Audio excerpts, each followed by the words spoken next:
Hello and welcome to Jamie's Football Chat. It's been a while since I've done one of these, and obviously with everything going on at the moment, it's been a terrible time for us all. But I hope everyone's keeping well and staying safe in these awful times. But one good thing of today that is happening is the German Football League is returning. Woohoo! There's me Dortmund shirt I got there from when I went to see Dortmund last year, which I just thought was an absolutely incredible experience to see them live, and the experience before the game, after it, the stadium, the atmosphere, everything. I just recommend anyone to go and do it. It was absolutely brilliant, and it was just like so loud, and the things they do with the fans after. You can go, there's like a bit of a fan park, you can go in and have a drink and have a laugh, and there's all music on and whatever, and the atmosphere in the game was really good, and the stadium with the wall behind the one goal, so loud, and I could see that from where I was sitting, and got some really good pictures. And Dortmund did win in the end. It was a cup game. They beat Borussia Mönchengladbach, which is one of their rivals. And so it was good atmosphere. So yeah, as you can see now, I've got my own mug, nicely branded with Jamie's Football Chat. So living the dream there. If anybody wants one, let me know. I've also got some stickers as well, so if anyone ever wants to go and do one of these videos with me in the future when social distancing is a little bit more relaxed, and maybe we can even do a video with someone sitting a bit further away, and when you do one of those with me, I'll give you a Jamie's Football Chat sticker. You can even put in your car or something, or in your office or something, and yeah, it's all a bit of fun.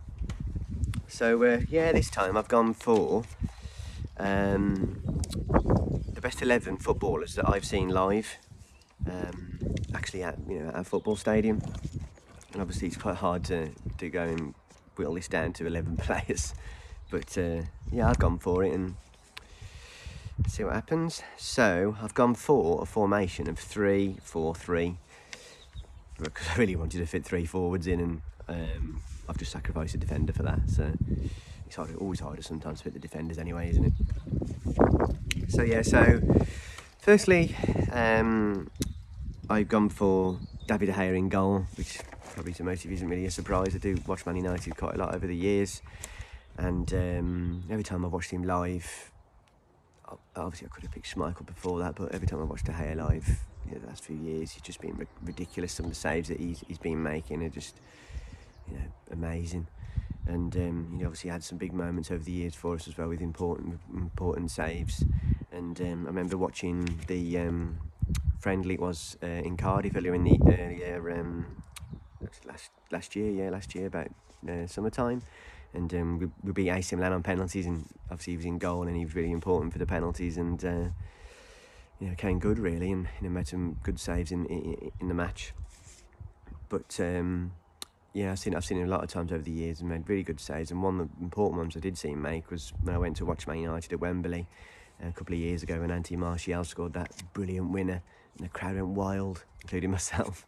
And it was really good to see, and everyone was walking out the stadium singing Anthony Martial, and it was really great to see. And during that game, it was a really tough game at Everton because they had a really good side at the time. They had Lukaku and that. And Lukaku actually took a penalty against De Gea, and De Gea saved it. And it was really important win. And then we then went on to beat Crystal Palace in the final and win the FA Cup that year. So it was a definite important save that moment. So that was great. So yeah, so I've now then gone for a back three. And I firstly went for Nemanja Vidic. And Nemanja Vidic, I just had to pick it in because the amount of times I've seen him live, he's just an absolute rock, warrior, leader, sort of like an old-fashioned centre-back. You struggle to get past him, always organising the defence, where to go. Yeah, he's one of the best defenders that I've seen live, and one of the Premier League defenders, I think, that they had in the Premier League in terms of captain, leader, and just great tackler and ball winner, really, as well. and he would never frighten to chuck his body on the line, even if he got a cut in the eye or face or whatever, because he's a Serbian warrior. As that famous United chant goes.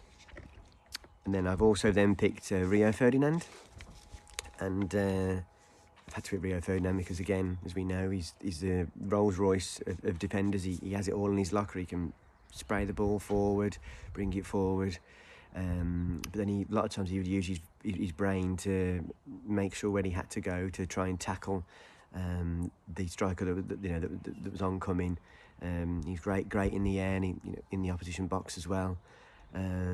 Quick, for a defender as well. Sometimes they can be slow, and I just think Rio Ferdinand had it all. And I've seen him, I think, maybe score maybe 1 or 2 goals as well, and I've seen him live as well. So, and I've also seen him live for England as well. So yeah, to get Rio Ferdinand in there. My third and last defender has gone for Marcelo. Obviously, he plays for Real Madrid, and I've only seen him once. And I just think the time I did see him, Cristiano Ronaldo did actually score a hat-trick then as well, but it was a good win for Real Madrid, and just to see him bombing down the flanks and whipping the balls in, getting the tackles in as well. He just like a Roberto Carlos, really, typical Brazilian fullback, and I just think he's a joy to watch. And I might have actually seen him at Wembley when Brazil played England a few years ago. He might be in the team, but I can't really remember. But he did have a lasting effect on me, even just watching it once. He was a great defender, and every time I've seen him on the TV as well, he's been brilliant. And I think over the last 10 or 15 years, he's been one of the most consistent Real Madrid players that they've had. He's always performed well, and he's been a stalwart for them, really. Yeah, so then I've gone then for forward in midfield. First one is Zinedine Zidane, which I think that he is one of the best players of all time, if not the best. He had it all. He just sort of used to walk around the pitch like he was gliding around and skilling it past people and passing range that he had, scoring the goals. And I know I think it was yesterday, popped up on my news feed on social media, when Zidane scored that unbelievable goal against Bayer Leverkusen in the Champions League final. That was just an unbelievable goal, especially in the final as well. What a player he was. And I've only actually seen him live once, which is a shame. Not in a competitive game. It's only in a friendly, in a charity game. But even then, watching him in a charity game, he was absolutely out of this world. You saw him do the Zidane turn and passing the balls forward and getting up and down the pitch, and yeah, he was a joy to watch. Just wish I would have seen him live in his prime, really. I've then gone for Paul Scholes. I just think he's one of the best England midfielders we've ever had, and I know sometimes for England he usually got chucked on the flanks, which is a bit annoying, because I just think he especially when you see him live, he's very, really naturally gifted. He got really, really good footballing brain, and when he was younger, he used to always obviously get forward, late into the box, a bit like Frank Lampard, and he'd get late into the box and get the goals. And then as more and more he got older, he'd be using his passing ability to get the ball forward, look at the strikers, make sure he was getting it to them. And when I've seen him live, over the years, you can see where he's looking to pass the ball forward, and just seeing what positions he has to get in. And I know when we remember watching Man United live at Ewood Park a few years ago now, when we won our 19th title. Yes.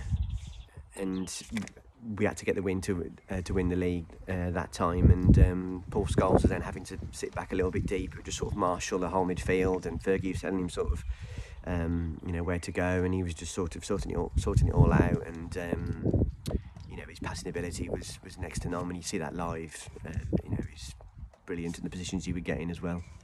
It's just a shame that he did, like you say, get chucked on the flanks for England, when I think really they should have accommodated him a lot more.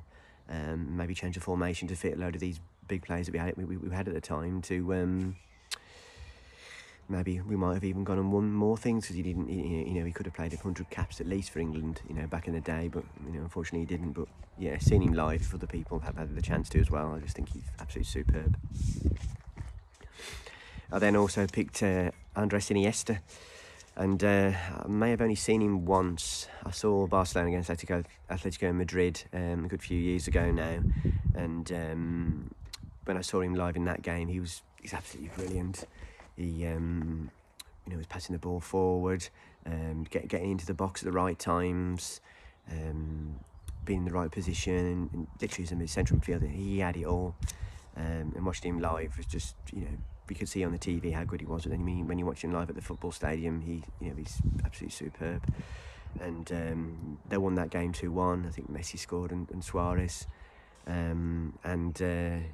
was absolutely brilliant. And obviously, with himself, he's won the Champions League, the European Championship, the World Cup.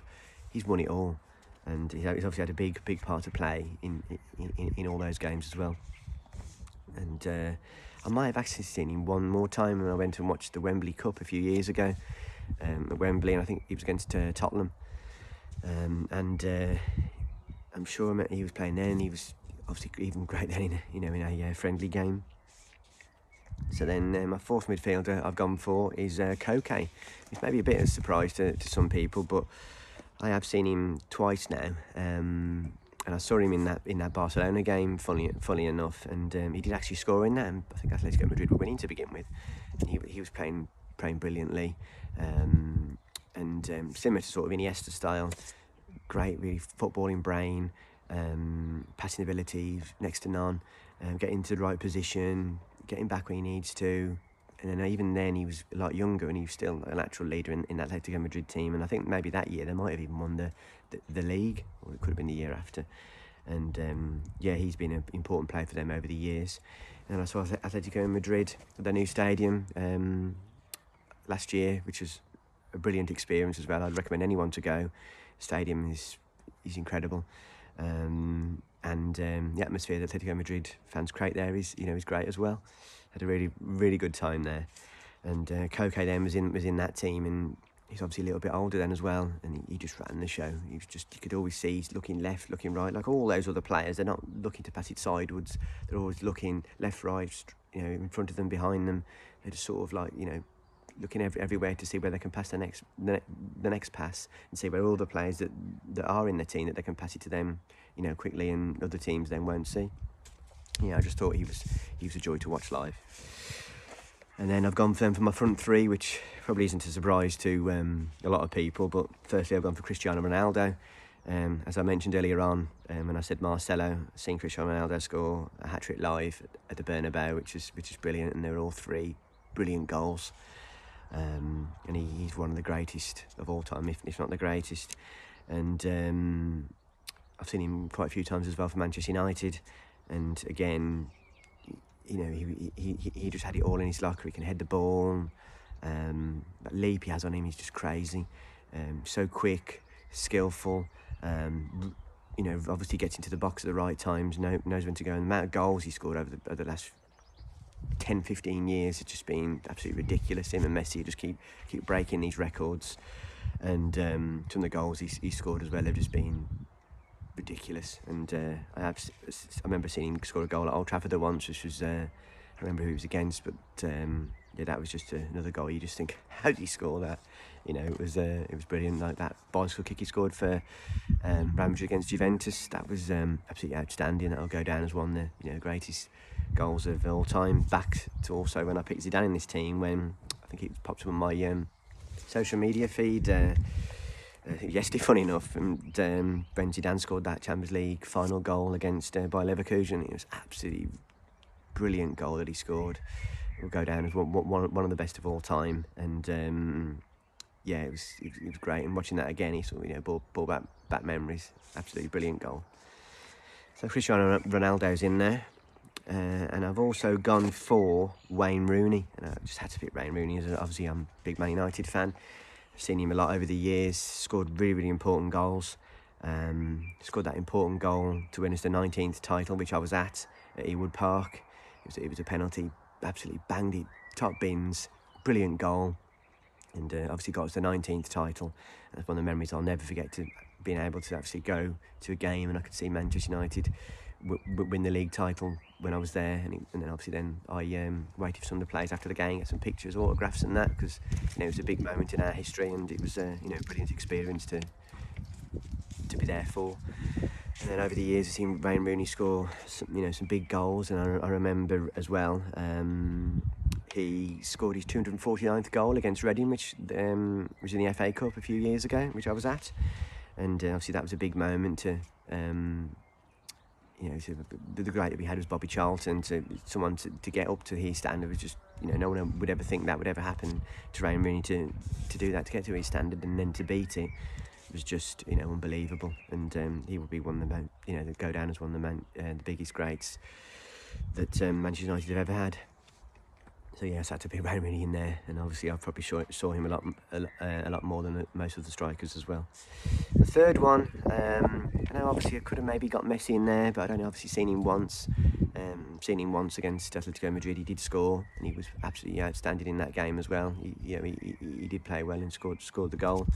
But I had to get Zlatan Ibrahimovic in there. I saw him score on PSG's last home game a few years ago. I think about 4 years ago now. And he scored 2 goals in that game. It was just ridiculous. The amount of goals he scored over the years, and some of the extraordinary goals he scored as well over the years have just been crazy. The amount of presence that he has, he's a massive leader. Like nearly all these players that I've picked in my team as well are all big leaders. And Ibrahimovic, then when he did come to Manchester United, I obviously got to then see him live again in a Manchester United strip, which was brilliant. And I remember seeing him score a goal against someone in the Europa League as well. It was a great goal.